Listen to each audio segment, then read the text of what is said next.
First, folks, I want to tell you, I am bewildered, like all of you, I am sure. I'm still asking, how in the world did Joe Biden win this presidential election? Nothing is adding up here. His 80 million vote total does not make any sense when you consider he couldn't get more than 6 cars to show up to one of his rallies. If he even offered free car washes, you couldn't get any more cars. Yet he got 15 million more votes than Barack Obama did in 2012. The statistical impossibility of this election is ignored by the mainstream media. Clearly, energy and enthusiasm was on Donald Trump's side. So how did Joe Biden do it? I believe he cheated. It's the only answer I can come up with. I just don't have blockbuster proof. We've got some evidence, but I need a real smoking gun here. And I do believe it is out there, and they're looking for it. And as the president warns, time is running out. As to whether or not I can get this apparatus moving this quickly, because time isn't on our side. Everything else is on our side. Facts are on our side. Yes, the truth is on the president's side. As the Federalist points out, Joe Biden magically outperformed election norms. And as we all know, there is no such thing as magic. It always amounts to trickery when you uncover it. Consider this. Biden received a record low share of the primary vote, not because there were so many candidates, but because he's uninspiring.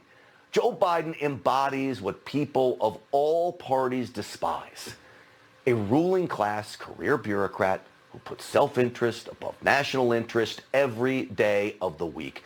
Just look at Beijing Biden's ties to China and his most certain plans to roll back the president's tough on China policies designed to level the playing field by putting America first.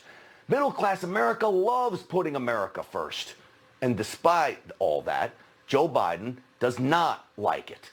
It's why Biden lost in Ohio and lost in Florida, 2 states that represent the diversity of America and what Americans really value. For the past 60 years, no president won a seat in the Oval Office without winning Ohio and Florida. Joe Biden would be the first to do so. And not just one of those 2 states, but he somehow defied the odds and lost both of them. And it's not just that.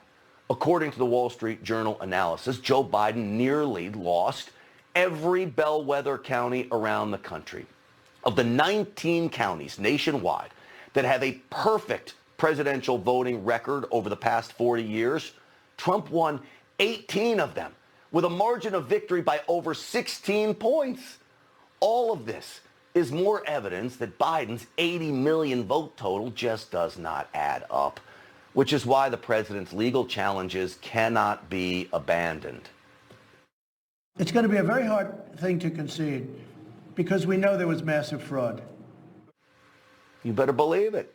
How else do you explain a Joe Biden victory when Democrats across the country racked up massive losses? They lost state houses. They lost seats in Congress. They were expected to overwhelm the Senate. That didn't happen. It appears with at least one victory in Georgia, Republicans will hold on to it.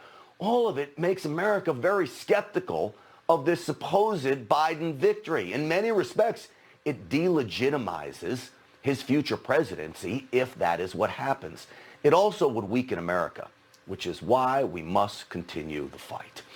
And it is continuing, by the way. The fight is still going strong. Momentum seems to be shifting back to the president's favor over the last couple days. But even as you just heard the president say, he is fighting time and the clock is ticking. The question will be, can we move through these cases, through the courts in a timely fashion, all while gathering more evidence of fraud? Here to help answer that question is one of the lead members of President Trump's legal team, our friend Jenna Ellis. Jenna, welcome back to the program. Great to see you, Grant, and it's a great night to be with you. And I have some breaking news for you on the legal fight, and that is that the Pennsylvania legislature in both the House and the Senate have issued a statement saying that they are going to introduce resolutions in the House and the Senate to take back their Article 2, Section 1.2 constitutionally delegated authority and take back from these corrupt election officials the right to be able to put forward their delegates in Pennsylvania in the manner that the legislature authorizes. And so this is a huge thing that came out of the hearing where they heard all of the evidence that we had of corruption. They heard from these witnesses. They heard what more we have. And so the Pennsylvania State Legislature is moving on this, and we are very, very proud of their courage. All right. So they say they can do this with a joint resolution because one of the at least challenges in Pennsylvania, you got a Democratic governor there who could stop a law passed. They say they can do it with a joint resolution. My guess is that's going to end up in a legal case as well. How do you see this playing out? Right. So under the Constitution, in Article 2, Section 1.2, the governor is not mentioned, nor is any other elected official. The sole power to determine the manner in which the Electoral College delegates are appointed is vested solely with the state legislature. So these resolutions do not need to be approved by the governor. He has nothing to do with it. This is all about the state legislature. And that's why the state legislature is moving on these resolutions. And they'll be moving very quickly. And this is why, for all of the people out there making fun of these hearings, this was the opportunity when we first went to court that we asked for, is to be able to present an evidentiary hearing so that the judicial branch could tell the legislature to do their job. We're very grateful that the Pennsylvania State Legislature doesn't need a court order to do their job. They're doing it by themselves, and they're doing it under their constitutionally delegated authority. They're moving on this, and this is exactly what the provision of the Constitution provides for, and this is exactly what it was intended to do, is to make sure that corruption in elections does not get through without oversight of the legislature. So they are not going to allow this corruption to continue.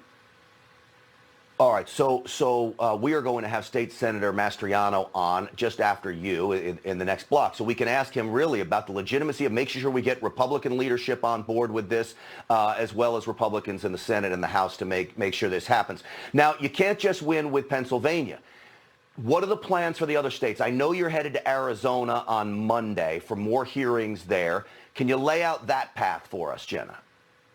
Yeah, so we're hopeful that Arizona will follow the same path that Pennsylvania has now spearheaded by going first and by seeing that there is substantial and more than enough evidence to show that this election was irredeemably compromised. And so in Arizona, both the mayor and myself will go to this hearing where legislators in Arizona are going to hear from witnesses in that state talking about the election official fraud that occurred in Arizona. And we're hopeful that they will take the same course of action that the Pennsylvania state legislature is now doing, and that they will also reclaim their state legislative authority and take back their opportunity and their mandate and their obligation under the Constitution to select their Electoral College delegates based on the actual election results, counting every legal vote, not based on the corruption and the fraud that occurred. So we're hopeful that these 6 states will follow the same course of action, and we will actually get to a legitimate